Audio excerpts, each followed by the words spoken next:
Buenas noches, gracias por continuar conectados a la señal de Costa Rica Noticias. Estamos en vivo a las 8:02 de la noche. Soy Ernesto Rivera.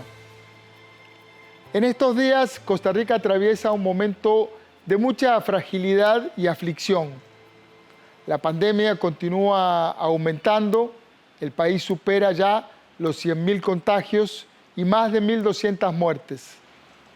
El desempleo supera el 24%, la economía tiene uno de los ritmos más bajos de la historia y las finanzas públicas están exhaustas y con muy poca capacidad de ayudar a quienes se caen del sistema productivo.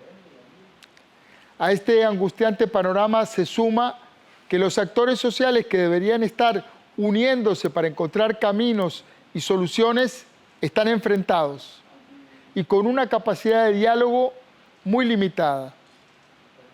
Para conversar sobre este complejo clima social, invité al sociólogo y catedrático de la Universidad de Costa Rica, Carlos Sandoval García. Buenas noches, doctor Sandoval. Bienvenido al set de Costa Rica Noticias. Muchas gracias, Ernesto, y muy buenas noches a las personas que nos acompañan acá en Costa Rica Noticias. Buenísimo. Más allá de las opiniones que cada sector pueda tener sobre un tema u otro, creo que todos en Costa Rica percibimos un clima social crispado, para ponerle alguna etiqueta de crispación. ¿Cómo caracterizaría usted el momento social que vive hoy el país? Yo emplearía, Ernesto, la idea de polarización. Es decir, la polarización implica un proceso de descalificación continua de cualquier punto de vista que por alguna razón discrepe del mío. Y implica o tiene como consecuencia como que yo no le reconozco a alguien que piensa distinto algo de razón. Y claro, en esas condiciones la negociación se vuelve muy difícil, ¿verdad? Yo creo que tenemos el enorme reto de dar un paso adelante frente a esa polarización, porque si no salimos de ese cuadro, es muy difícil construir acuerdos. Es cierto, recién yo utilicé crispación, usted utiliza polarización. Hay otra sensación que está súper presente y es la sensación de incertidumbre. La gente no sabe qué va a pasar, tiene miedo de perder su empleo, los que aún lo conservan, de tener que cerrar su negocio, el pequeño comerciante, qué va a pasar. ¿Cómo ha funcionado? No es la primera vez que el mundo y que el país pasa por una crisis grave. Yo creo que esta es una crisis grave, no es otra crisis. ¿Cómo ha funcionado el mundo y cómo ha funcionado el país en situaciones de crisis como esta? Bueno, usted al inicio del programa daba algunos datos muy importantes. Yo diría que hay tres aristas en que se expresa la crisis. Una es la crisis sanitaria, ¿verdad? Inédita para nuestras generaciones, para las personas de más edad, para los que tenemos una edad más o menos media y para las personas más jóvenes. Hay una crisis económica, sin duda, ¿verdad? En 6 meses se duplicó el desempleo, eso es inédito también. Y ahora tenemos una crisis política. Y esa combinación es muy difícil de llevar, ¿verdad? Y es muy difícil de llevar para cualquier gobierno, y cualquiera otro, que hubiese ganado las elecciones del año de 2018, ¿verdad? Eso es un tema muy difícil, porque además la crisis sanitaria no tiene fecha. No sabemos cuándo no sabemos cuándo caduca. ¿Verdad? Y eso, como usted dice, produce una enorme incertidumbre.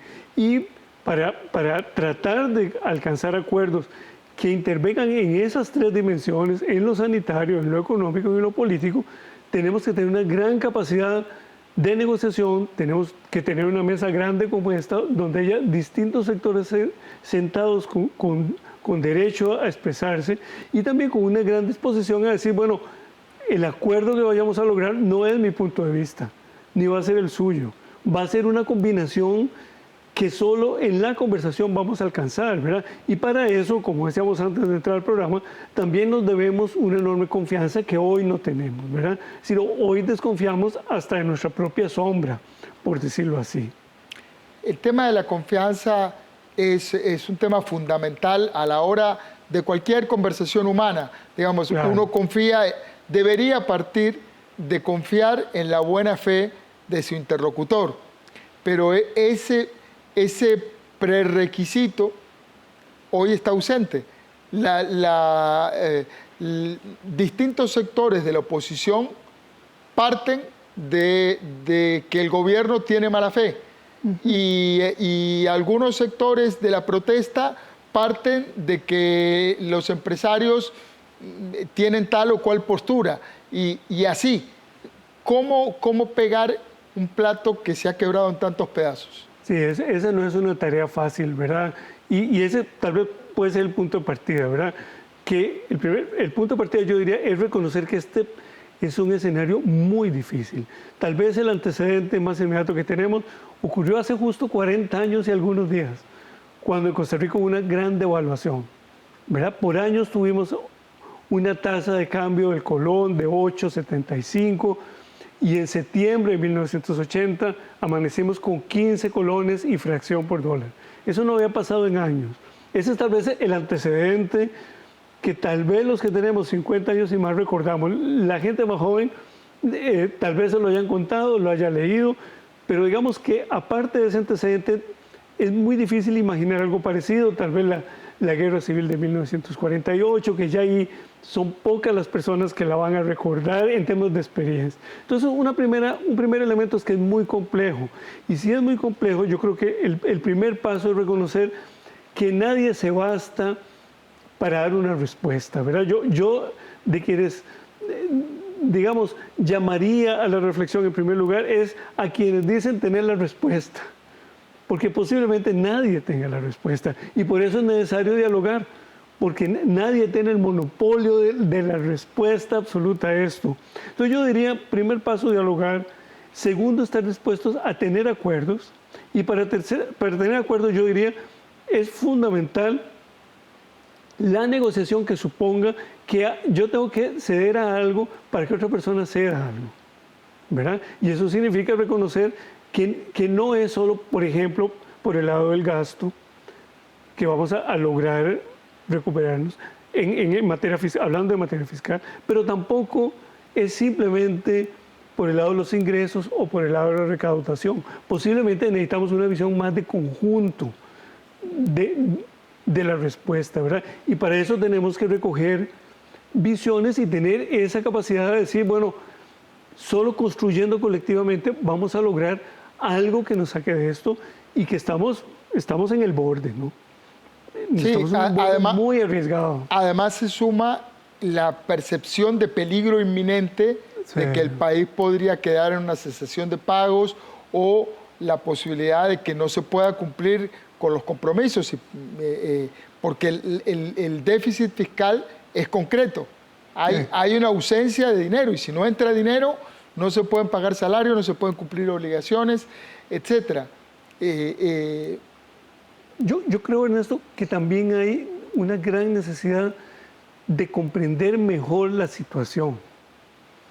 En los tres rubros que hemos hablado, en lo sanitario, en lo económico y en lo político, lamentablemente, y a pesar de los recursos tecnológicos que tenemos hoy, que podríamos decir nunca la humanidad ha tenido tantos recursos, sabemos poco, ¿verdad? Por ejemplo, es sorprendente que hoy todavía se diga cuál crisis sanitaria. Es decir, hay sectores para ir formando el rompecabezas que incluso dudan de que tengamos una crisis sanitaria. Usted dio unos datos contundentes, ¿verdad? Más de 100.000 personas que han dado positivo, más de 1.200 personas que han fallecido, y hay sectores que dicen, no, es simplemente una estrategia de control del gobierno para limitarnos las libertades.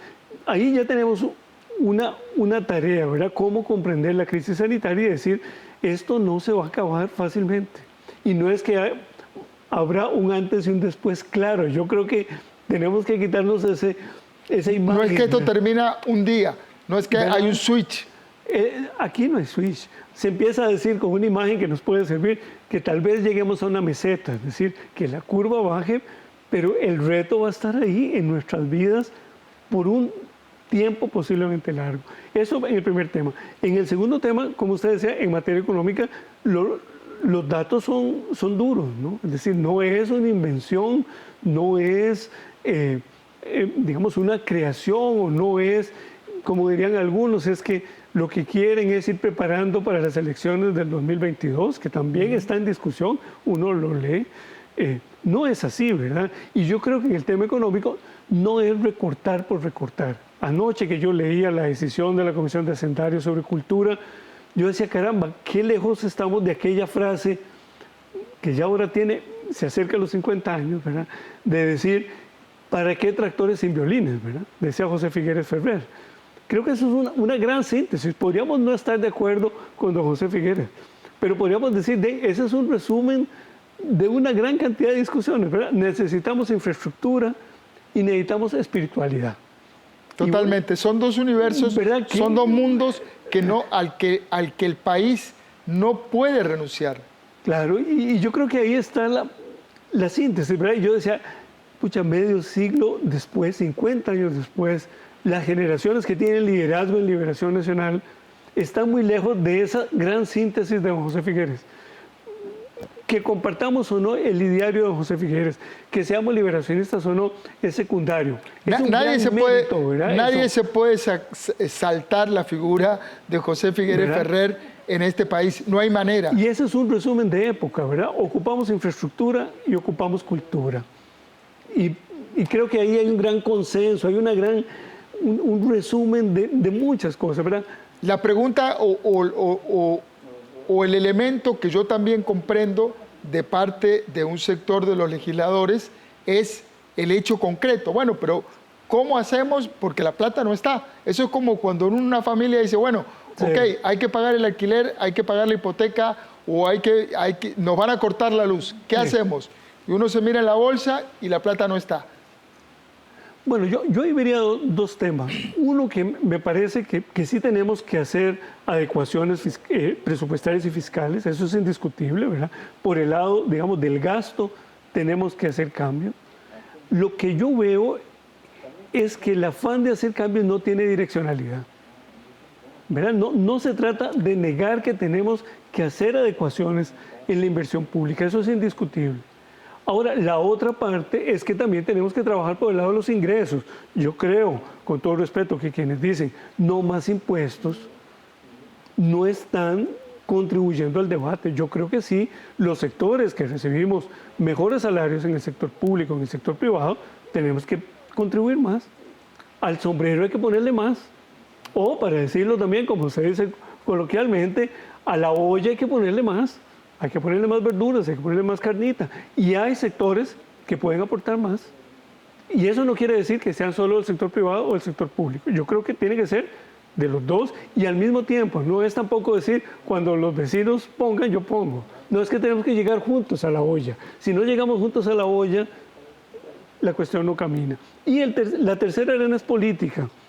A mí me parece que el tema de la confianza es fundamental. La confianza hace posible el diálogo, hace posible reconocer que alguien que piensa muy distinto a mí en algún momento puede decir algo que enriquezca mi comprensión del problema, ¿verdad? De manera que nadie está descalificado, ni nadie además, porque hay que decirlo, tiene el monopolio de la lucidez, ¿verdad? Hay algunos que hablan y dicen, bueno, yo tengo los 10 puntos y si me atienden mis peticiones y los aplican, va a ser como, para decirlo también coloquialmente, como el Panadol. No, la vida social no es así, no es mecánica. Hay que negociar y eso es indispensable y hoy políticamente nos es urgente. Es esa capacidad de sentarnos y decir, negociemos. Y para negociar tenemos que tener confianza. El tema es que la confianza, de nuevo con la imagen del switch, no es un botón que uno aprieta y dice, hay confianza, no hay confianza.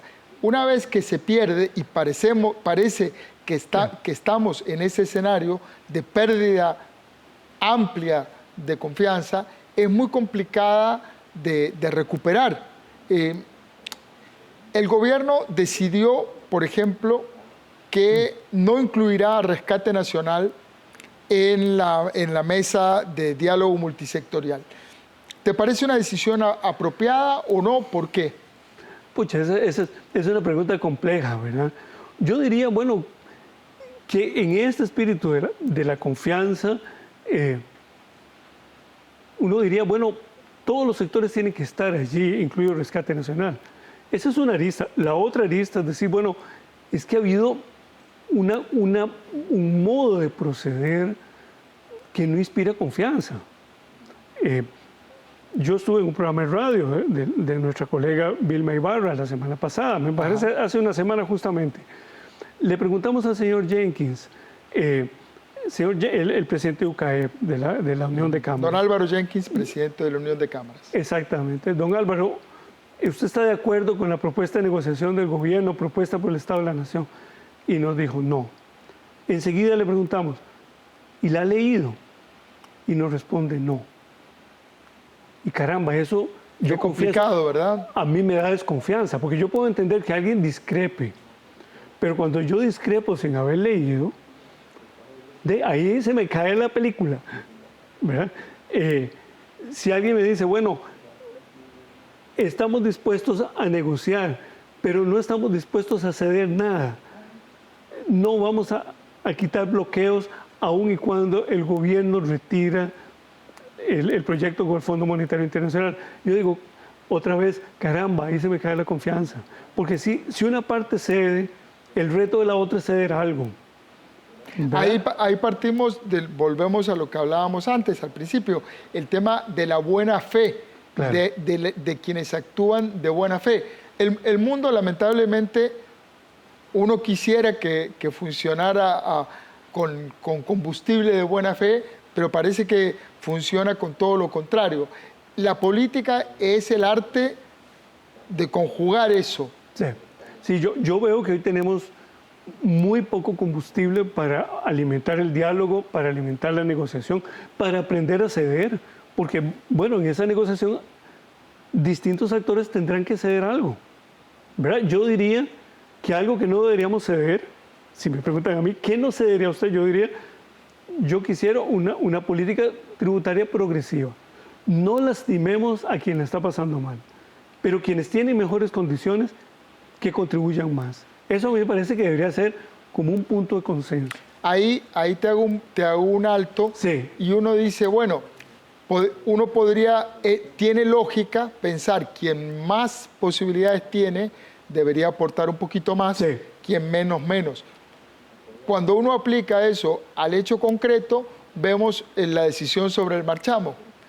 Y la decisión sobre el marchamo es, vamos a exonerar, si hay que exonerar incluso autos, el pago de marchamo en autos que tienen un valor de muy alto, sí, que uno presupondría que su dueño es una persona o solvente.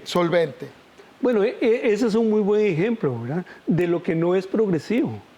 Porque claro, si alguien necesita un auto, un pick-up para trabajar, a mí me parece muy bien que compensemos disminuyendo el pago de marchamo. Pero si alguien tiene las posibilidades, que está en su derecho de tenerlas y de invertir en un auto oneroso, pues que contribuya proporcionalmente. La proporcionalidad a mí me parece que es fundamental. Eso nos lleva a una línea progresiva, ¿verdad? Ahora, y eso no quita, ¿verdad? Eso es una discusión que va en paralelo con decir, bueno, ¿y qué cambios podemos introducir en el sector público para, con los mismos recursos, hacer más y mejores acciones e iniciativas? Bueno, eso también nos demanda, en mi caso, porque yo trabajo en la Universidad de Costa Rica, hacer también autocrítica y decir, bueno, ¿qué podemos hacer mejor? Yo estoy seguro que muchas cosas pueden ser mejores hoy.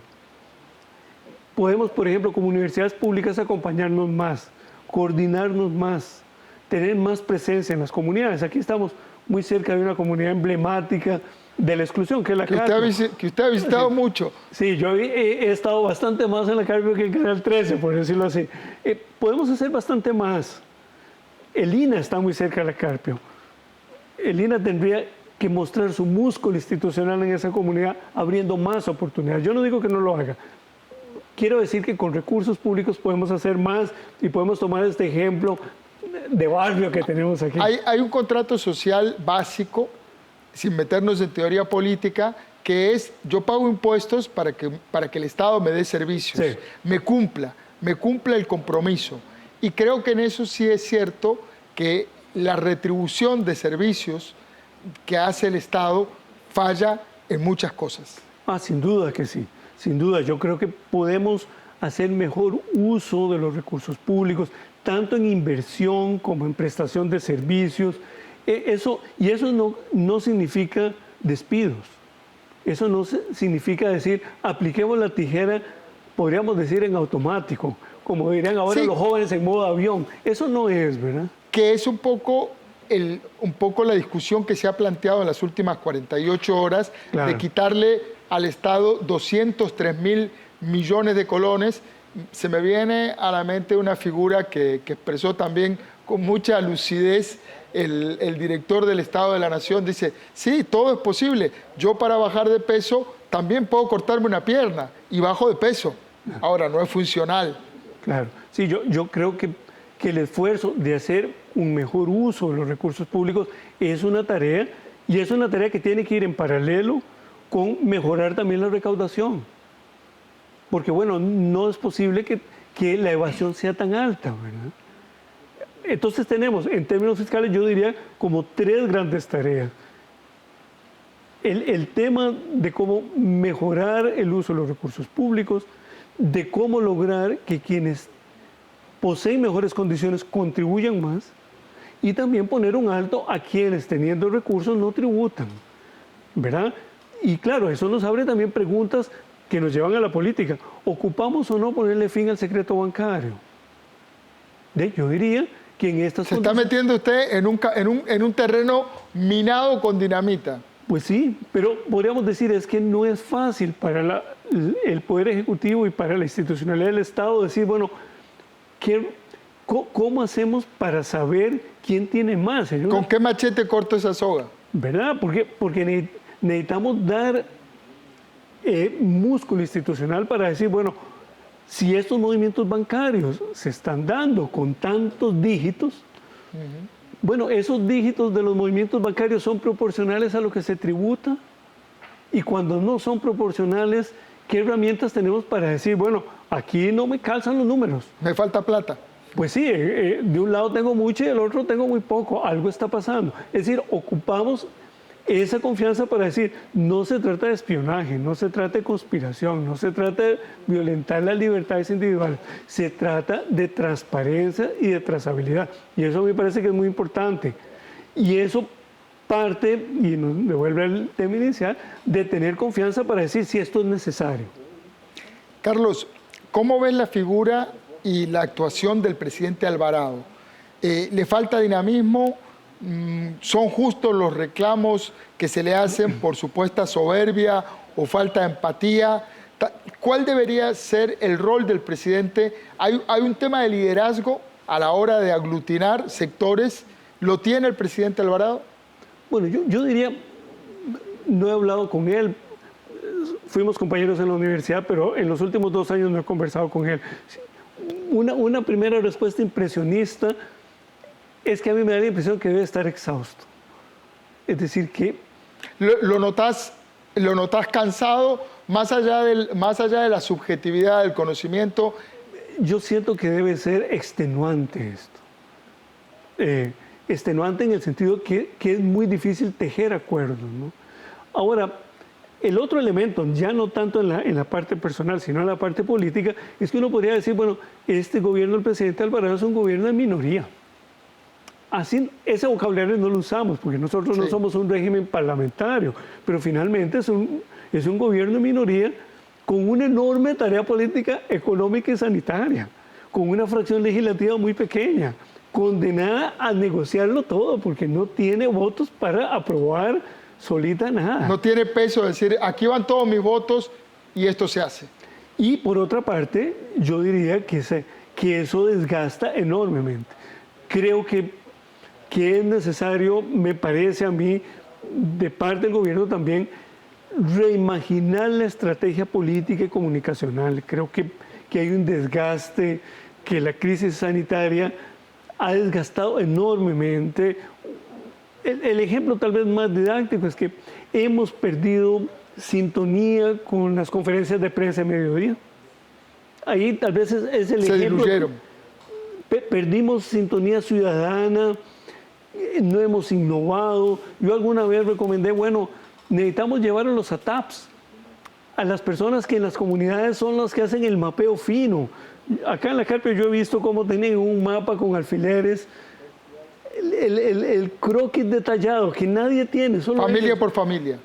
que lograron, por ejemplo, en Alajuelita bajar los casos. Bueno, yo quisiera llevar a esas personas a la mesa y decir, vea, el Estado costarricense no es solo el presidente, no solo el legislativo. Aquí hay un personal enorme que está trabajando muchísimo y que no lo conocemos. Ocupamos refrescar, reinventar, recrear la presencia del Ejecutivo en el debate público. Se nos acabó el tiempo, Carlos, pero qué importante poder tener estos espacios de reflexión, de pensar sobre lo que nos pasa. Muchísimas gracias, Ernesto. Muchas gracias a las personas que nos han seguido en esta conversación. El doctor Carlos Sandoval, muchas gracias. Muchas gracias. Palabras que me quedan sonando, que me quedan reverberando, confianza, incertidumbre también, dificultad. De nuevo, el esfuerzo porque como costarricenses recuperemos la confianza entre nosotros, que encontremos un camino para confiar y construir. Les dejo esa imagen. Recuerde, trabajamos para usted. Somos la televisión pública de Costa Rica. Gracias, Carlos.